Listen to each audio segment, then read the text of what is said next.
그 여정 속에 있는 저와 여러분들이 너무나 큰 축복이다라는 생각이 듭니다. 정말 아름다운 우리의 여정 속에 있다는 생각이 좀 듭니다. 퀴즈를 하나 낼까 싶은데, 넌센스 퀴즈. 아름다운이 뷰티풀이죠. B-E-A-U-T-I-F-U-L. T를 빼면 어떻게 될까요? T를 빼면, T를 없애면. 맞습니다. 한 분 나올 줄 알았어요. T 없이 아름다운. 여러분들은 정말 티 없이 아름다운 하나님의 언약 속에 있는 분들입니다. 오늘 주제는 PPT 좀 띄워주십시오. 후대를 위한 참 헌신이고 이사야서 59장 21절입니다.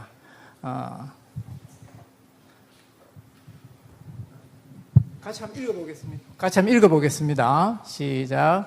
여호와께서 이르시되 내가 그들과 세운 나의 언약이 이러하니 곧 네 위에는 나의 영과 내 입에 둔 나의 말이 이제부터 영원하도록 내 입에서와 내 후손의 입에서와 내 후손의 입에서 떠나지 아니하리라 하시니라.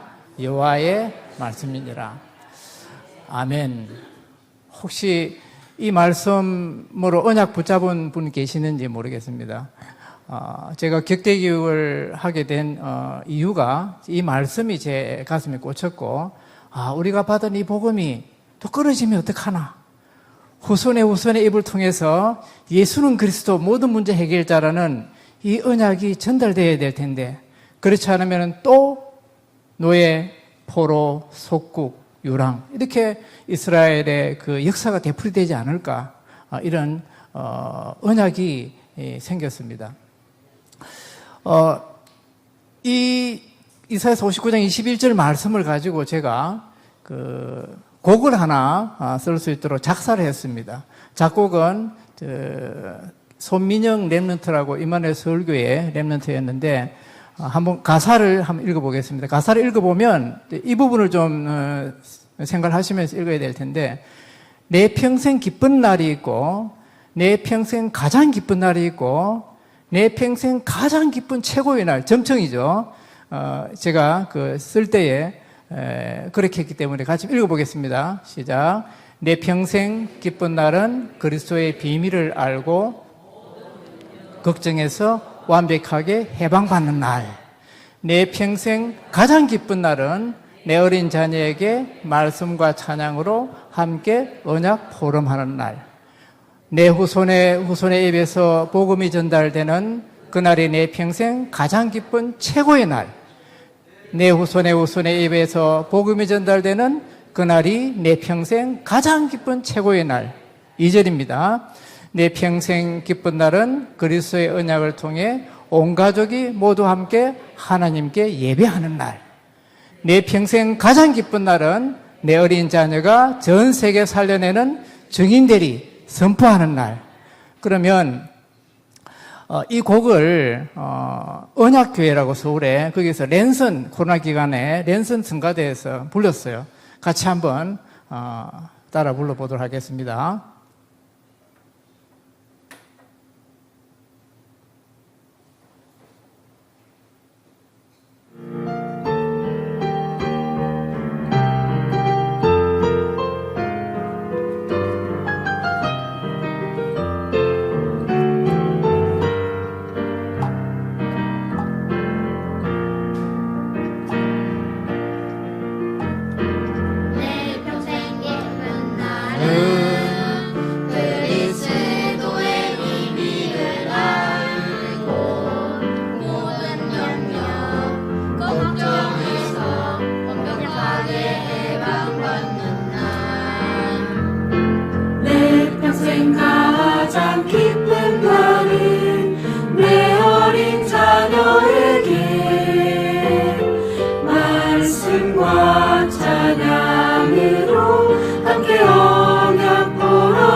그날이 내 평생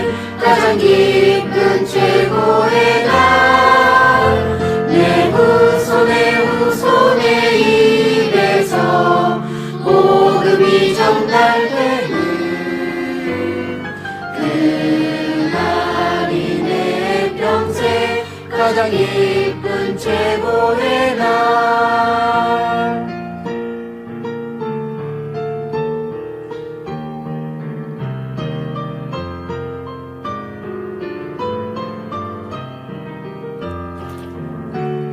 악보 받았죠? 입구에서 악보 받았을 겁니다.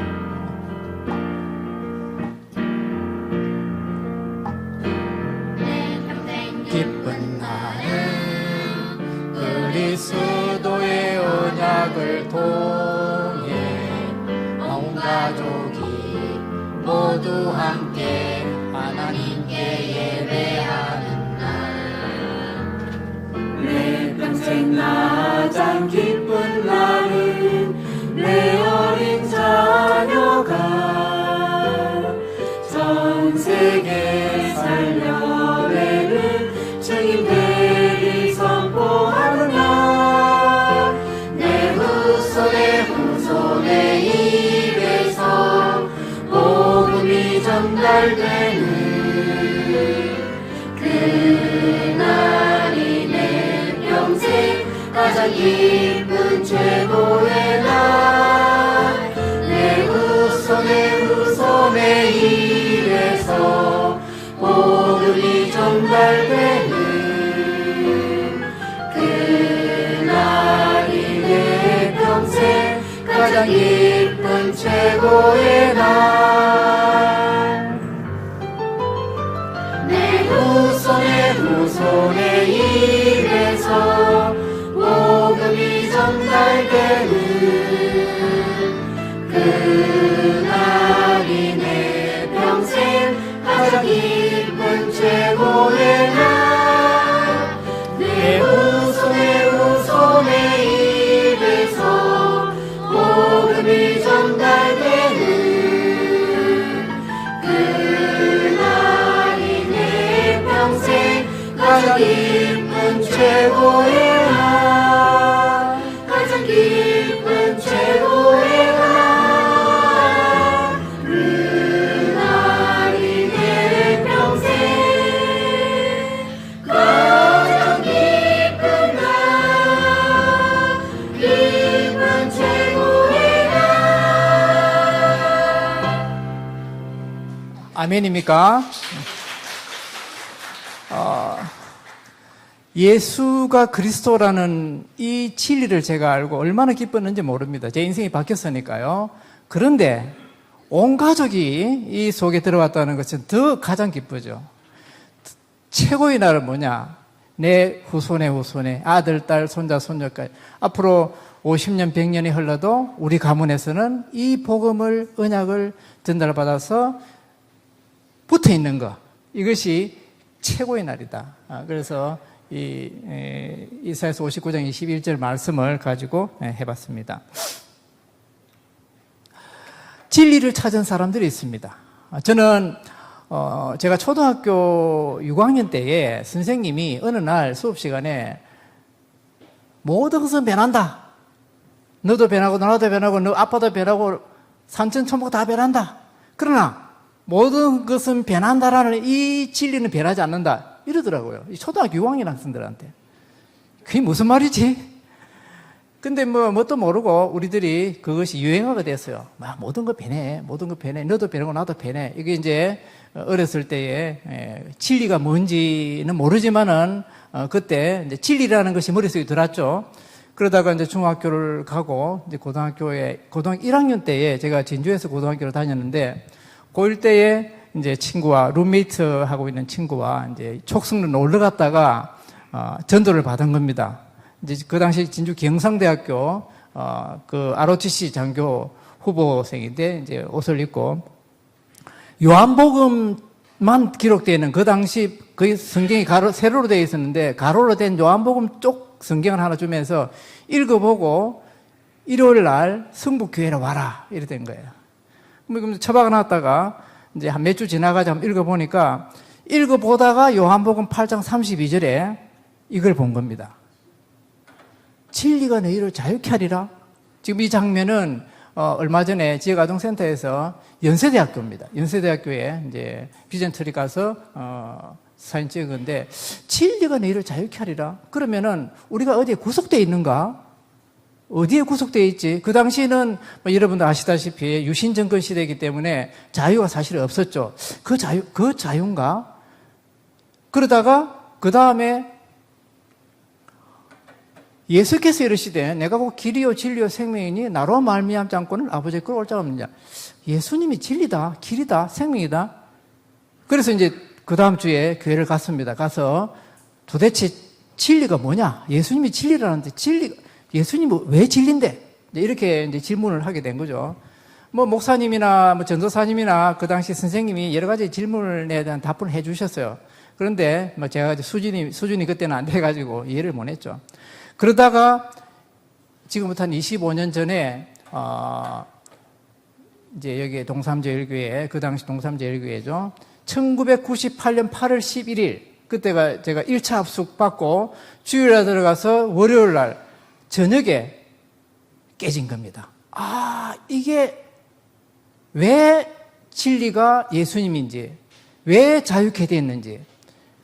이 자유케 됐다는 것은 우리가 뭔가 얽매여 있다는 것인데, 얽매여 있다는 것이 운명사조팔자라는 것을 제가 알게 되었고, 우리 가문에 내려오는 저주가, 우리 가문에는 어떤 저주가 있냐면은, 지금 제 사촌들이 24명이에요. 24명인데 아들이 19이고 딸이 5이에요. 딸이 1명 빼고 전부 다 이혼하고 상처하고 혼자 살아요. 그러나 아들들은 모두가 이혼도 안 하고 잘 살거든요. 도대체 이유가 뭐냐. 그리고 어렸을 때부터 항상 우리 집에는 부설했고, 그래서 뭔가 묶여있는 이것이 영적인 비밀, 그리스도의 비밀이 뭔가를 깨닫는 순간, 창세기부터 요한계시록까지, 그 전에 뭐 제가 고신에 있었습니다. 부민교회에서 뭐 고등 교사도 하고 열심히 성경도 많이 읽었잖아요.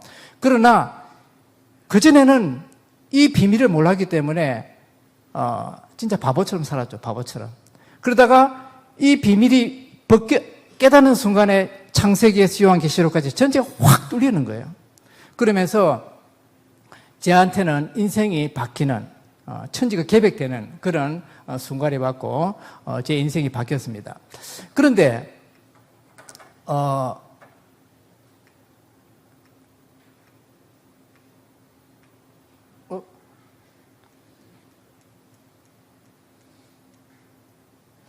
그런데 이제 문제가 어떤 이제 숙제가 생겼냐면은, 제가 이제 학교에서 상담실을 운영하면서 학생들 상담을 하면서 이제 본질적인 상담을 하게 되었죠. 그러다가 이제 성경을 읽어보니까 이제는 뭘 알게 됐냐면은, 이 복음이 끊어지면 어떡할까라는 이제 걱정이 생긴 거죠. 이제 가나안 세대 교훈이라고 되어 있는데, 뭐 아시다시피 6월절에 언약을 붙잡고 우리 모세를 통해서 이스라엘 백성들이 출애굽했지 않습니까? 출애굽을 하고 광야에서 1세대가 다 죽게 되는, 아시죠? 전부 불신앙에서 죽게 되잖아요. 죽게 되고 그 중에 여호수아와 갈렙은 아브라함이 받았던 가나안에 대한 언약을 갖고 있었기 때문에 여호수아와 갈렙을 통해서 40여 년 후에 1세대의 후대들을 데리고 가나안 땅으로 들어가지 않습니까? 요단강을 건너고 요단강을 건넌 후에 기념비를 세웁니다. 어떤 기념비입니까? 요단강을 건너고 나서 기념비를 세우는 거예요. 후대들이 하나님이 어떤 일을 하신다는 것을 알려주기 위해서. 그리고 이제 여리고성을 이제 함락하고 가나안에 들어가게 되는데, 사사기 2장 10절입니다. 그 세대의 사람도 다 그 조상들에게로 돌아갔고, 여호수아 갈렙도 돌아갔고, 그 후에 일어난 다른 세대는 여호와를 알지 못하여 여호와께서 이스라엘을 위하여 행하신 일도 알지 못하였더라. 아니, 기념비를 세웠는데 그렇다는 거예요. 그렇다면 유 목사님이 소천하시고 앞으로 50년 후에 100년 후에 우리들이 다시 하늘나라에 가면 우리 후대들이 이와 같은 상황이 벌어지지 않을까라는 생각이 든 겁니다. 그렇다면 다시 이스라엘 백성처럼 노예되고 광대국에서 포로되고 소국되고 그걸 또 객하게 될 것이냐. 이 천년 만에 회복됐다는 우리 이 복음을 후대에게 전달하지 않으면 또 그런 상황이 되풀이 될 텐데, 그래서 제가 붙잡은 것이, 그렇다. 부모들이 바쁘니까 우리가 복음 가진 저와 여러분들이 할아버지 할머니가 되고 하면은 시간이 좀 있으니까 또 조부모로서의 그런 이점은 있으니까 복음을 전달해야 되겠다. 이것이 언약으로 딱 잡힌 겁니다. 그래서 우리는 후대를 위한 언약 전달은 하나님의 절대 계획이다라는 것을 제가 품게 되었고, 그리고 이제 창세기 17장 9절에 보면은 같이 한번 읽어보겠습니다. 시작. 하나님이 또 아브라함에게 이르시되 그런즉 너는 내 언약을 지키고 내 후손도 대대로 지키라. 아멘. 하나님이 아브라함에게 내 언약을 지키고 내 후손도 대대로 지키라라고 되어 있어요. 그리고 18장 19절에는 어떻게 나와 있냐면은 아브라함을 택한 이유가 나와 있어. 아브라함을 택한 이유가 뭐냐? 내 자녀와 내 건속에게 이 복음을 전달하기 위해서 너를 택했다라는 거예요. 무시무시한 거 아니에요? 여러분들이, 저와 여러분들이 2000년 만에 회복되었다는 이 복음을 받았다면은 우리는 만일에 이걸 전달하지 않으면은 하나님께 직무유기가 된다고 생각이 들지 않습니까? 그래서 오늘 같이 한 여정소에 있기 때문에 같이 언약을 좀 붙잡고 어떻게 하더라도 가정에서, 교회에서 복음을 전달할 수 있도록 하자. 그런 시스템을 같이 한번 갖추어 가자라는 그런 의미로 제가 이 단에 선 겁니다. 우리는 후대 망대를 세우는 사람들입니다. 어떤 망대를 세워야 될 것인가? 제가 생각을 해보니까 우리 잘 아는 겁니다. 3서밋으로 세우자. 우리 후대가 영적 서밋, 기능 서밋, 문화 서밋으로 키우면은 되겠다. 어디 가더라도, 여러분 왕자와 거지라는 영화 보신 적 있습니까? 왕자와 거지가 이제 비슷하게 생겨서 어느 날 왕자가 이제 궁중에 있는데 자기 비슷한 거지가 이제 들어온 거예요. 그래서 자기는 바깥 구경하고 싶으니까 옷을 바꾸어 입고 자기가 이제 거지가 되어서 바깥 구경을 나간 겁니다. 이제 거지는 이제 왕자 옷을 입고 이제 왕자 생한 거죠. 근데 나가니까 뭐 거지 그 세계에서는 어떻게 합니까? 뭐 거지인 줄 알고 뭐 함부로 말도 하고 뭐 욕도 하고 뭐. 그러나 왕자가 거지 영화 보면 그렇습니다. 한 번도 비록 외관상으로는 거지지만은 그 당당함과 그 기품과 그것이 어찌 거지 옷을 입었는데 저게 나타날 수 있을까? 그거예요. 그래서 우리 영성을 갖춘 영적 서밋으로 키워놓으면 어디 가더라도 사람들의 말에 주눅 들지 않고 흔들리지 않는 그런 냄새가 되지 않을까? 그런 걸 좀 생각을 하면서 영적 서밋의 모델이다라고 생각을 한 겁니다. 그래서 가장 중요한 것은 말씀과 기도가 예배겠죠. 조나단 에드워드 가문과 마크 슐저 가문 제가 오늘 좀 비교를 들었는데 이 조나단 에드워드 가문은 이제 미국의 프린스턴 대학교 총장을 했었고 목사이기도 했고 교육자도 했고 아주 유명한 분입니다. 그 마크 슐저 가문과 이제 같이 비교를 한 것인데 제가 오늘 입구에 계획 공보의 신문이 있어요. 신문을 보면서 칠면에 보면은 제가 사실 작전상 이 칠면에 보면은 진리를 찾은 사람들이라는 제가 이제 글을 쓴 게 있습니다. 오늘 맞추어서 서론 부분을 좀 대신하려고. 근데 그 칠면의 같은 면에 손성기 목사님이 같이 그 칼럼을 쓰거든요. 조나단 에드워드에 대해서 글을 썼더라고요. 그래서 제가 보니까 같은 사람이 아니에요. 나중에 보시면 확인해 보시면 그분은 신학자고 제가 지금 예를 드는 분은 미국의 그 프린스대 학장했던 그분입니다. 뉴욕 교육위원회에서 이런 조사를 했습니다. 5대에 걸쳐가지고 아마 아시는 분 아실 거예요. 5대에 걸쳐가지고 이제 조사를 한 겁니다. 후손들이 어떻게 변했는지. 그래서 조나단 에드워드 가문은 크리스찬 가문이고 마크 슐저 가문은 비크리스찬, 예수를 믿지 않는 분이에요. 조나단 에드워드 가문에 896명의 후대에 걸쳐 자녀들이 이제 나왔는데 그 중에 다들 미국을 빛낸 사람들이겠죠. 도움이 된 사람들이죠. 총장이 12명, 상하원 정치인이 4명, 군인, 변호사, 의사, 교수할 것 없이 절비해요. 그러나 믿지 않은 마크 슐저 가문은 1062명이라는 자녀들이 나왔는데 전부 다 미국 사회에 도움이 안 되는. 그래서 그 후손들이 감옥에 들어가면 알코올 치료도 해줘야 되죠, 먹여야 되죠 하니까 1,500만 불이라는 돈이 들어갈 정도로 그런 가문이에요. 이 원인이 뭘까? 데이빗 옥스버그라는 사람이 이것을 이제 영적인 유산을 돈으로 환산을 했습니다. 어떻게 환산했냐면은 이분이 이제 자기가 기준으로 한 거예요. 조나단 에드워드 이분이 이제 그 아침에 그 자녀들이 있을 거 아닙니까? 아침에 기도하는 장면을 한번 봤다. 성경 공부하고 있는 화면을 봤다. 찬송하고 있는 장면을 한번 봤다. 그리고 이제 퇴근해가지고 아내한테 허그를 하면서 여보 내 다녀왔어요 하면서 서로 사랑하는 모습을 한번 봤다. 한 번 본 그 가치가 $4,000. $4,000면 얼마죠? 한 500만 원 되죠? 한 500만 원 된다. 하루에 한 번 보면, 두 번 보면은 1,000만 원 되겠죠, 그죠? 그래서 적어도 하루에 1,000만 원 정도의 그 유산을 받게 된다. 그것이 고등학교 졸업을 하고 이제 대학을 가게 되면은 집을 떠나게 되는데 약 한 1,000만 불, 100억 정도, 150억 정도 되겠죠. 150억 원의 재산을 가지고 됩니다. 이 재산은 사라지지 않는다는 거예요. 평생. 그 정도로 가치가 있다. 그래서 우리가 가정에서 부부가 아니면 할아버지 할머니가 아이와 함께 포럼한다는 것은 같이 말씀 포럼 한번 하는 것이 적어도 나는 4,000불이 아니라 한 10,000불 정도 된다고 보거든요. 복음이 있기 때문에. 그렇다면 이 유산을 우리 자손에게 물려주면은 평생 사라지지 않는다라는 것이겠죠. 우리는 그래서 복음의 가치를 아는 가문이다라는 것입니다.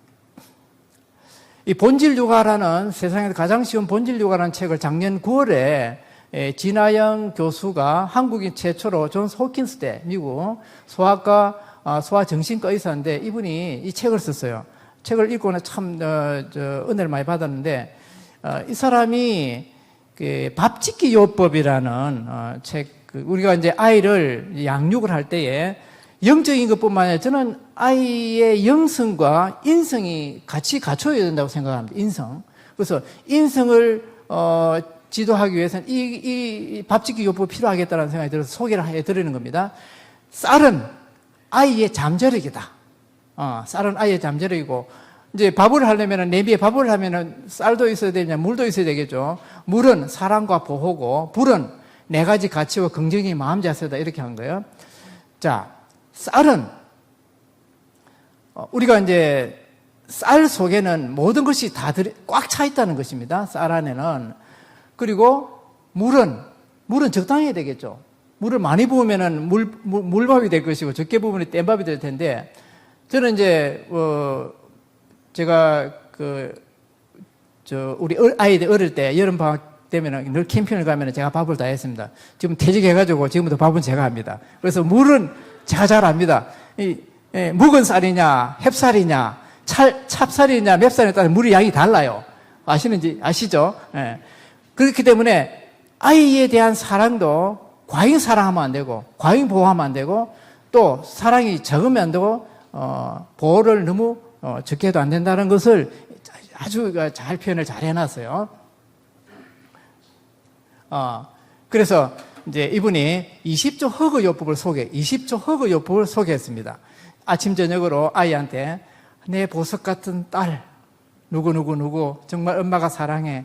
내 별 같은 아들, 보배롭고 존귀한 우리 손자, 사랑해 하면서 나는 우리 보석 같은 아들이 있어서 엄마는 너무 행복해. 이렇게 이제 허그를 한 20조 동안 아침 저녁을 하면은 아이가 뭐랍니까? 아까 그 영적인 서밋이 되는데 주눅들지 않는 그런 사랑을 받게 된다는 것이죠. 불이 중간에 꺼지면 되겠습니까? 안 되겠습니까? 안 되겠죠.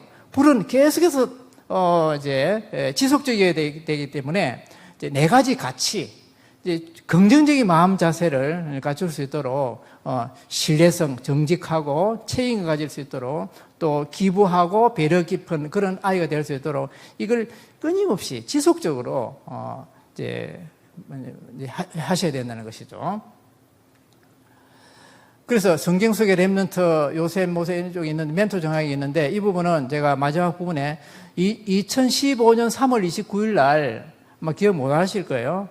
그날 이제 유 목사님이 이 자리에서 격대교육 개강 메시지를 하셨어요. 그 부분에서 이 언약 맺고 멘토 정하는 이 부분은 그 부분을 제가 그냥 넘기겠습니다. 목사님 메시지 들어보도록 하겠습니다. 자, 두 번째 기능 서밋입니다. 기능 서밋은 전문성을 갖춘 후대 아닙니까? 그죠? 우리 아이는 전문성이 하나 있어야 되는데 사실 전문성이 없으면 뭐 물론 공무원이 되고 뭐 교사가 되고 하면은 큰 전문성 없어도 되긴 되겠죠. 그러나 전문성이 없으면은 지금은 살아가기 상당히 어려운 그런 시대잖아요. 그래서 오늘 제가 이제 기능 서밋에 말씀을 드릴 것은 우리 아이가 똑같은 남매인데도 형제인데도 성격도 다르고 생각도 다르다는 걸 알 수 있을 거예요. 근데 우리 기준으로 볼 때 너는 틀렸어가 아니라 얘는 다르구나라는 것을 인정하는 것입니다. 다르다는 것을. 이 부분을 좀 제가 소개를 좀 드릴까 합니다. 무엇이 다르냐를 우리가 알아야 되는 거예요. 하나님이 우리 아이를 창조할 때에 분명히 하나님의 어떤 절대 계획 속에서 창조를 하셨을 때 우리 아이에게 뭐가 있을까? 교육이라는 뜻이 education인데 이 education이라는 뜻이 원래 라틴어에서 올 때는 끄집어내다, 끄집어내다라는 뜻이에요. 그러니까 하나님이 우리 아이에게 주신 달란트와 어떤 능력을 우리들이 알고 끄집어내는 것이 교육인 거예요. 교육이 막 집어넣는 게 아니라는 것이죠. 우리는 반대로 생각하잖아요. 그래서 아까 밥 이야기 했는데 어떤 부모들은 밥에다가 뭐 만두도 넣고 고기도 넣고 파도 넣고 하면은 좋은 줄 아는데 그 밥은 만두밥이죠. 그러나 쌀 자체에 잠재력이 있기 때문에 밥을 지어야 고유한 그 밥맛이 있는데 이 아이에게 막 집어넣는 거예요. 우리 부모들이. 그게 아니라 끄집어내죠. 끄집어내요. 그래서 무엇이 다른가 할 때에 제가 이제 고등학교에 근무하면서 이제 1학년 때에 고등학교 1학년 때에는 반드시 진로 탐색 검사하고 MBTI 검사를 했습니다. 왜? 이 학생이 어떤 달란트를 가지고 있고 어떤 전문성이 있는지 특기가 있는지를 이제 끄집어내는 거거든요. 그래가지고 이제 검사를 하면은 조금 잠시 있다가 진로 탐색 검사를 하면 제가 다시 설명해 드리겠지만은 그러면서 1학년 때에 직업을 택하고 그 다음에 그 직업에 맞는 대학 학과를 택하고 그 학과에 맞기 위해서는 예를 들어서 뭐 연세대학교에 어떤 학과를 간다 그러면은 대학에 학과를 간다면은 그 학과에 가기 위해서는 그런 스펙을 도와줄 수 있도록 공부는 이렇게 하고 이런 걸 이제 상담을 하는 것이죠. 그래서 커리어넷이 있어요. 무료로 다 할 수 있습니다. 커리어넷이라고 있어요. 초, 중, 고, 대학, 학부모 다 들어갈 수 있습니다.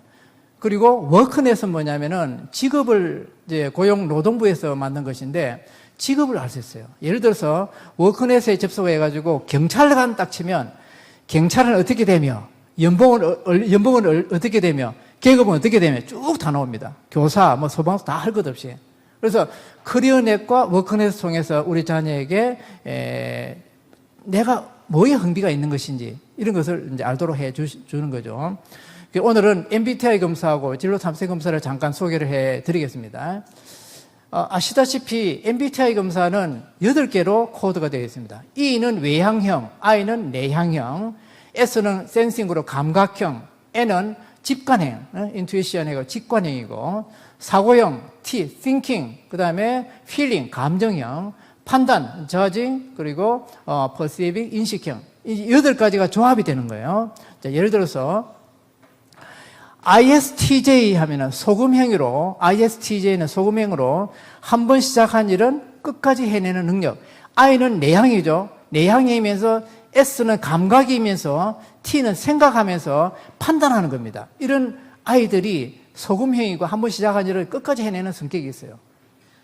여러분들이 이제 집에 가서 혹시 내 아이, 딸이 무료로 인터넷으로 검사할 수 있으니 검사를 했을 때에 이 코드가 나오면은 한번 내 아이는 이런 성격이구나를 알 수 있을 거예요.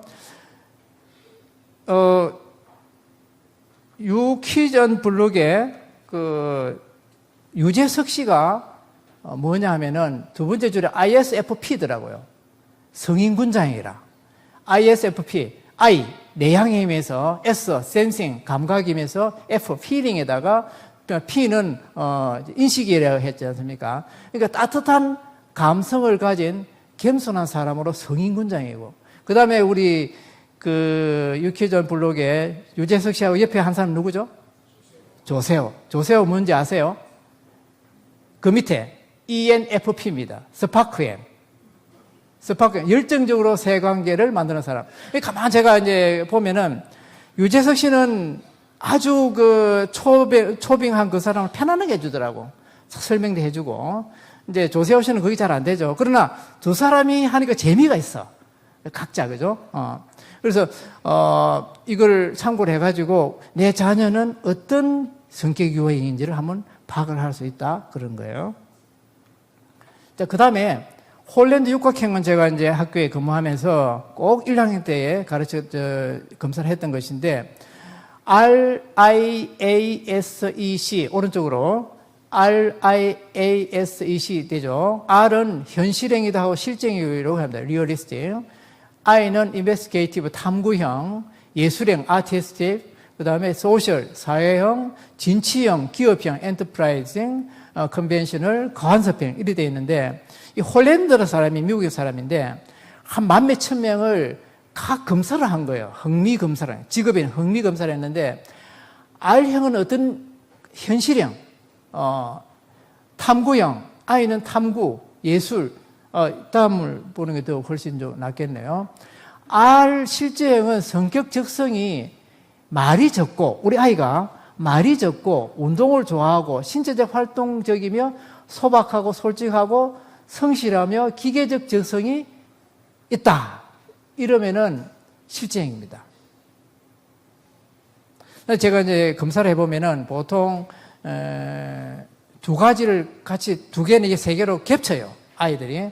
예를 들어서 R이 좀 세고 강하고, 그 다음에 I가 좀 약하고, 두 개 다 가지고 있는데, 어떤 세 가지 가지고 있는 경우도 있고요.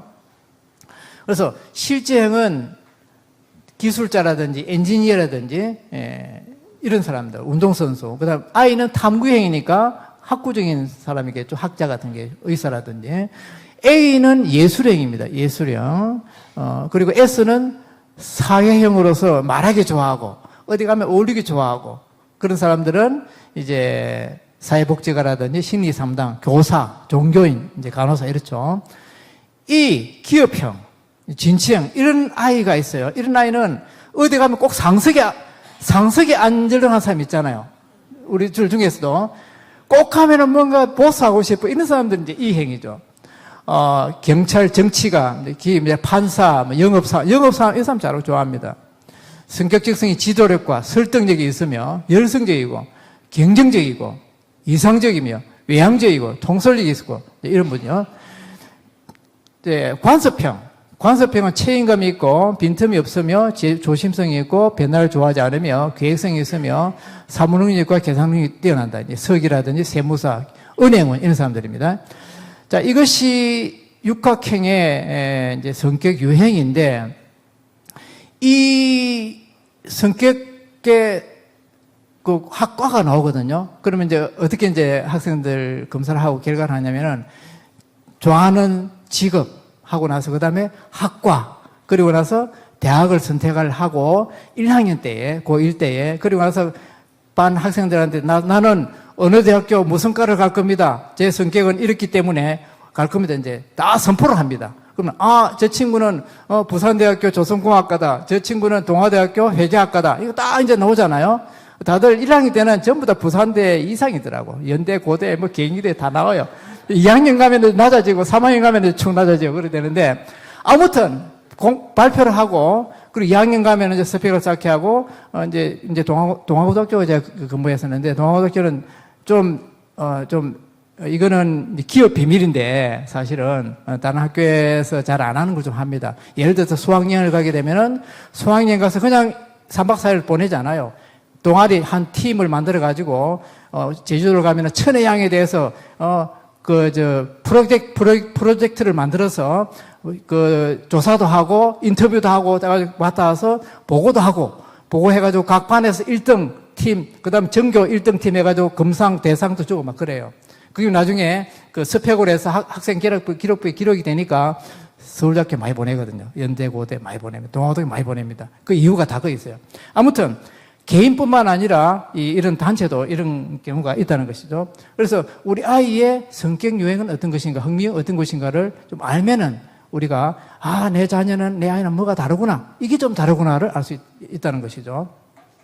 그 다음에 독서와 포럼을 통한 유일성, 이것은 아무리 강조해도 지나치지 않습니다. 유 목사님은 전도 하나만 가지고도 100권을 읽었다 그러고, 호흡에 대해서 100권을 읽었다 그러잖아요. 유대인들은 학교 가기 전에 5,000권을 읽는다 그러죠. 요즘 시리즈 50권짜리 10개만 하면 얼마입니까?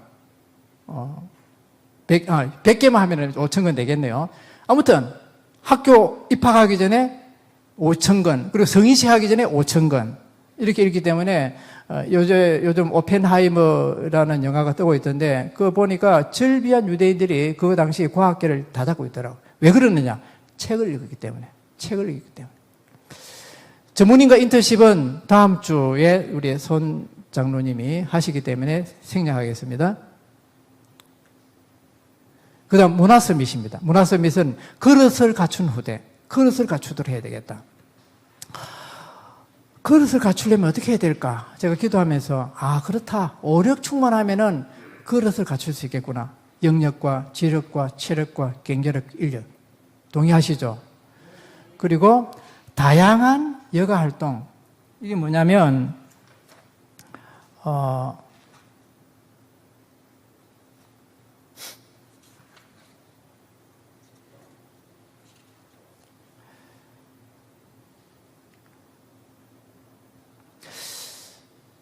미국 아시다시피 이제 하버드대나 프린스턴 미국 아이브리그에 들어가려면은 공부만 잘해서 안 되더라고요.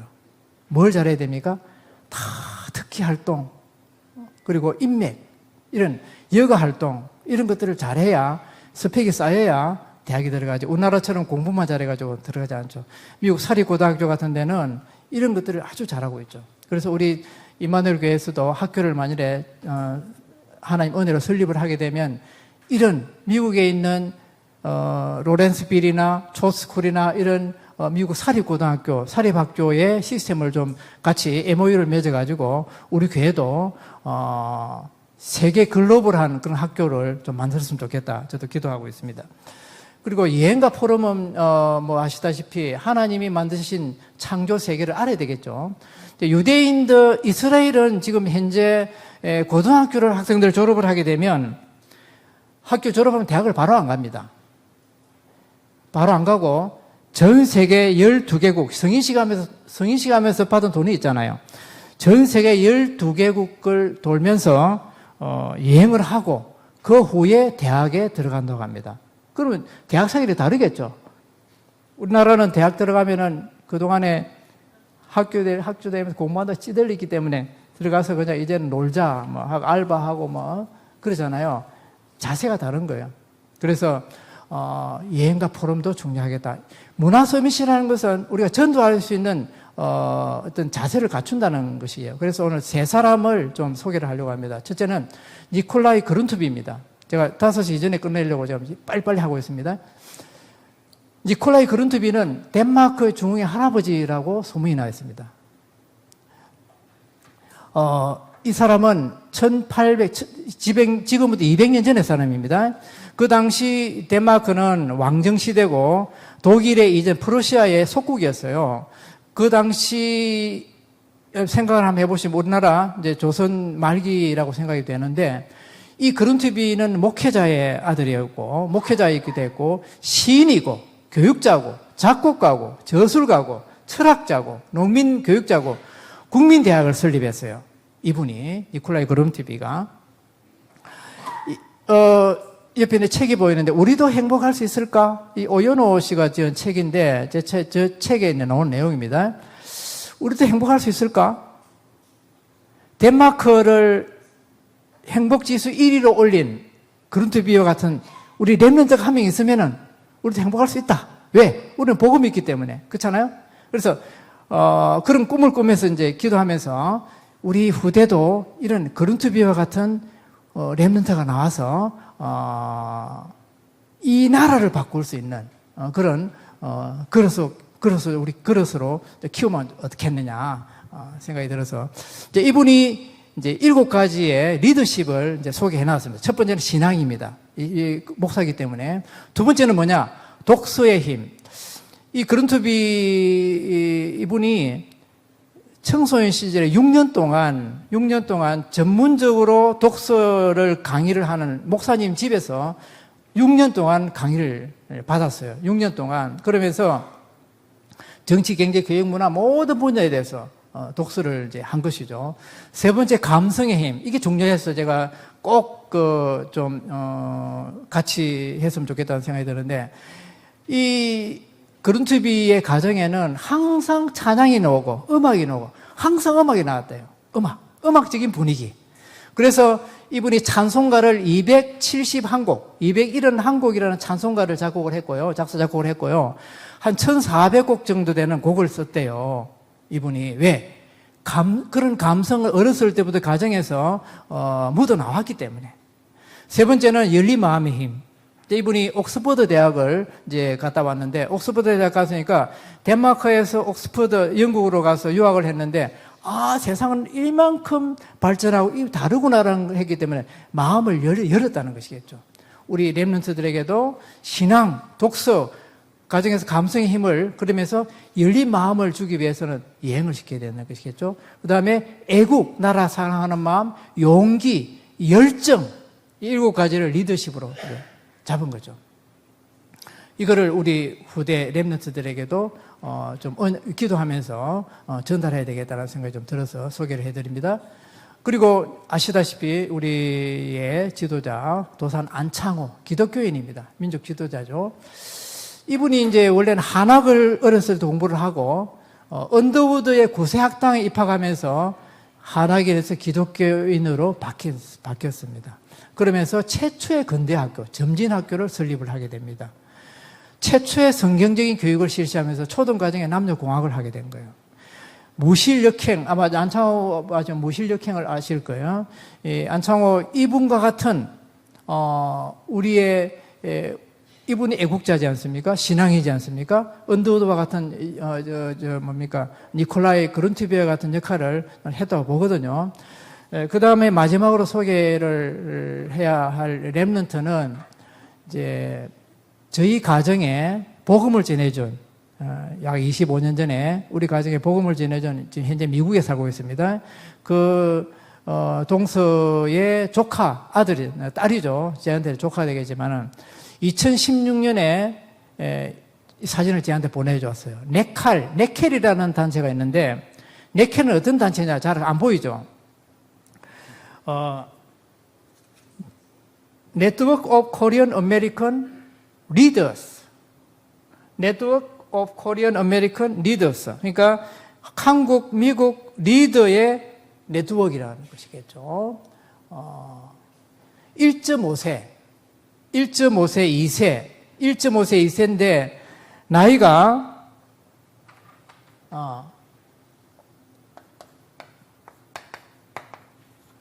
30에서 45세입니다.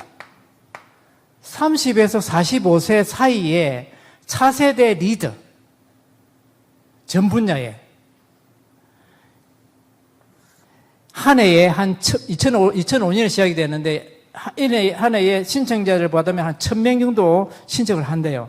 1,000명이 신청을 하면은 그 과정이 회원으로 뽑게 된 과정이 6개월 정도 리더십 프로그램 모두 들려서 해서 2016년에 26명이 뽑혔는데 그 중에 들어간 렘넌트예요. 차세대 미국을 움직일 수 있는 리더, 이 네켈, 이게 이제 조이스 심이라고 이 렘넌트가 있습니다. 그래서 우리 후대 렘넌트들도 이런 그룹에도 들어가는구나. 3단체를 살릴 수 있는 그룹에 들어가는구나. 아마 여러분들 지금 앉아있는 분들 중에서도 자녀들이 그만한 무한한 성장 가능성이 있는 그 자녀들을 두고 기도하시면서 키우고 있을 거예요. 그래서 이런 문화서 밑에 그런 그 렘넌트를 좀 키워서 진짜 우리가 받은 이 복음을 저는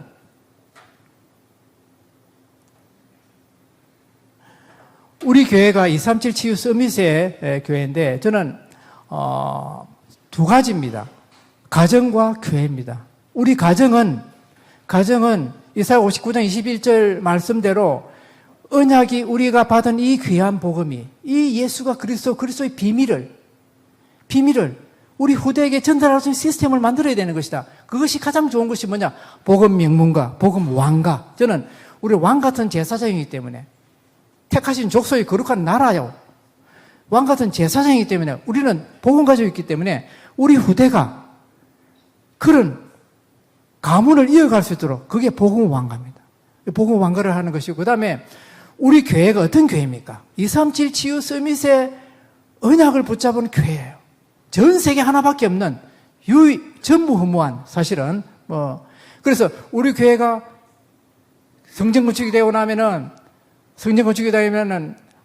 우리들은 이제 밀려 나가겠지만은 현재 여러분들이 장로가 되고 안수집사님이 되고 권사가 되는 여러분들이 그 주역이 되지 않을까. 우리 교회가 전 세계 제가 이런 꿈을 한 번씩 꿉니다. 한 번씩 보면은 이제 아직 다민족들이 많이 보이질 않는데 앞으로 50년 후에 100년 후에는 이 우리 본당에 한 3분의 1 내지 반은 다민족이 아니겠느냐 이런 생각도 해보거든요. 예.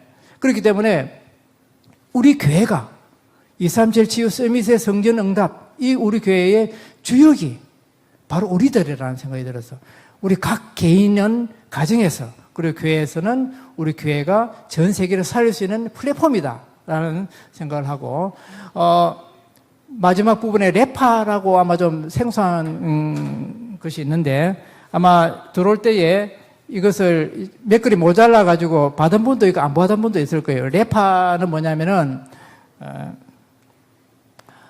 Remnant Education Parenting Alliance. 그러니까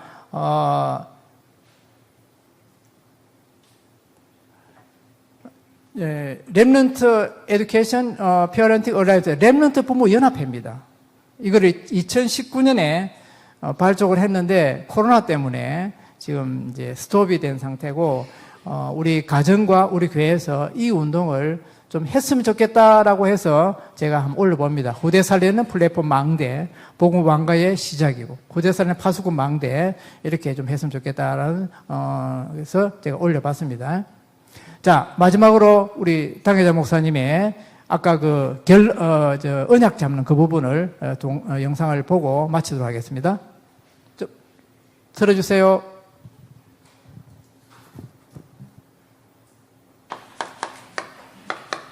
격대 교육이라는 게 쉽게 말하면 후대 교육인데 또 우리 렘넌트 교육이기도 하죠.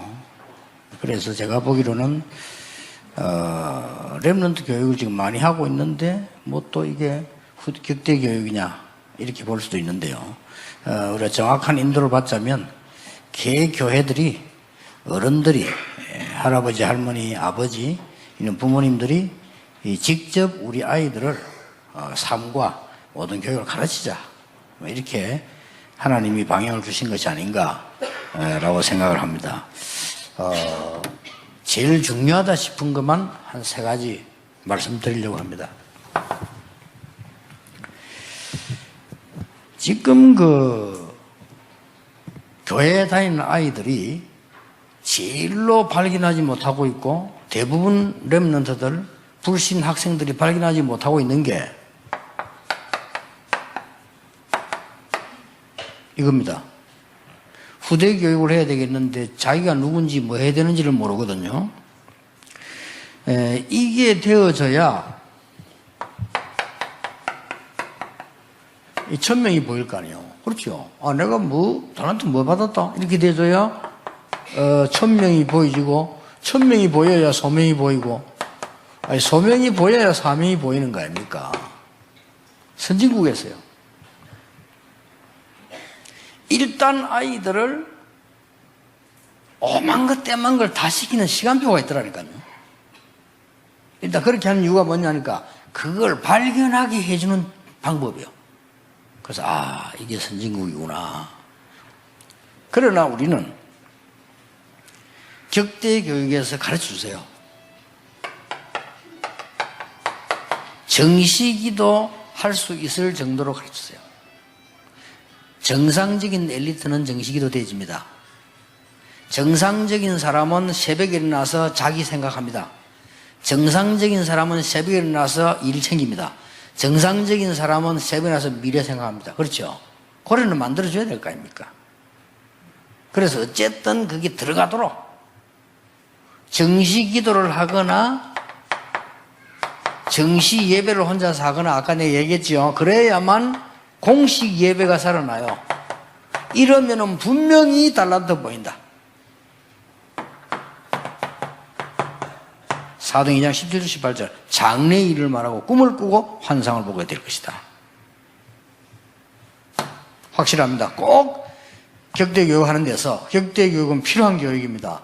쉽게 말하면 가정에서 놓친 것, 학교에서 놓친 것, 우리 교회 전체에서 놓친 것, 총국에서 놓친 것, 단체에서 놓친 걸 찾아주라고 말이요.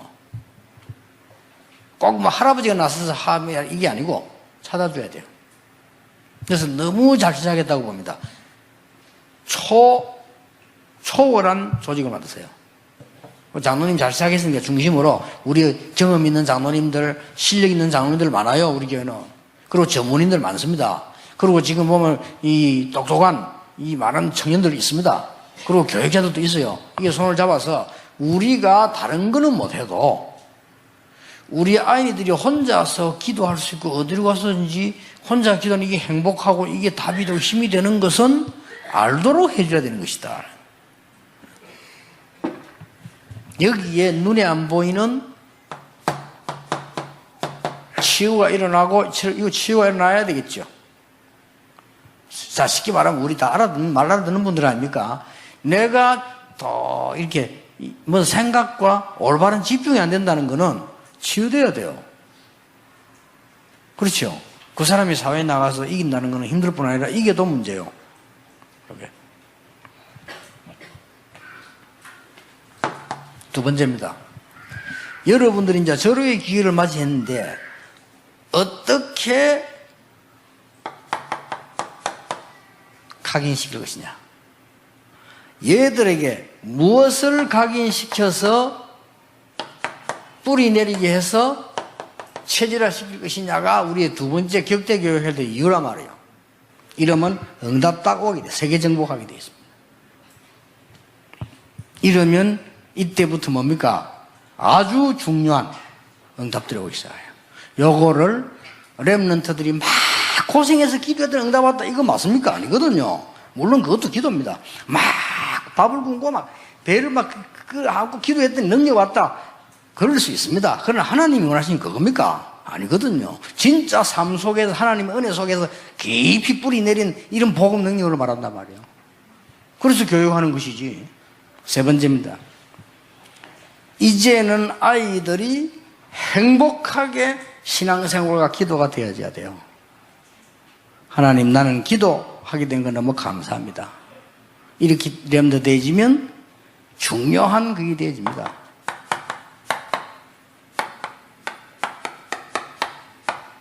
하나님이 나와 함께 계시는 이 속에서 이제는 삶의 목표가 나오는 겁니다. 이까지를 꼭 방향 맞추세요. 뭐 여러 거 다 하시지만은요. 이렇게 렘넌트에게 가르쳐야 됩니다. 여러분 후대에게. 제가 보기에는 이 세 가지는 여러분 말고는 가르칠 수 없다라고 봅니다. 그래서 여러분이 잘 시작하셨고 여러분이 참 축복의 자리에 앉았습니다. 하나님을 모르는 사람이 어떻게 하나님의 비밀을 설명합니까? 그렇죠? 영적인 거 전혀 모르고 사탄이 뭔가도 모르고 흑암 문화가 모르는데 어떻게 그 사람들이 이 하나님의 것을 전달합니까? 자기들이 딸한테 겨우 찾아내가지고는 전부 육신적으로 다 빠져버리잖아요. 복음이 뭔가는 이제 이해되겠는데 기도가 뭐고 말씀이 뭐고 전도가 뭐고 렘넌트들은 잘 이해 안 됩니다. 우리도 안 그랬습니까? 그래서 렘넌트들에게는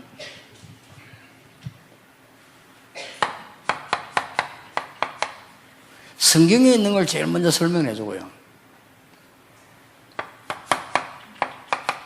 그 다음에 모델들을 설명해 줘야 됩니다. 이렇게 설명해 주면 모델을 일단 보여주는 게 좋습니다. 그래 놓고는 뭐냐, 이 속에서 공부해봐라. 어떻게 되는지.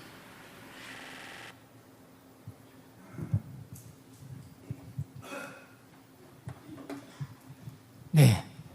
마지막 기도 제목하고 마치도록 하겠습니다. 기도 제목은 우리 가정이 그리스도의 망대를 세우는 복음 왕가의 응답을 받게 하옵소서. 오늘 일부 예배 때 나왔죠. 그리스도의 망대를 세우자. 두 번째는 우리 교회가 237 치유 서밋의 세 가지 뜰을 갖춰 전 세계 5천 종족을 살리게 하옵소서. 세 번째는 우리 후대가 정확한 언약의 말씀을 붙잡고 하나님과 이민 계약을 맺어서 교회를 살리고 현장을 살리며 237 나라 살리는 주역이 되게 하옵소서. 이 세 가지 기도 제목으로 드리면서 강의를 마치도록 하겠습니다.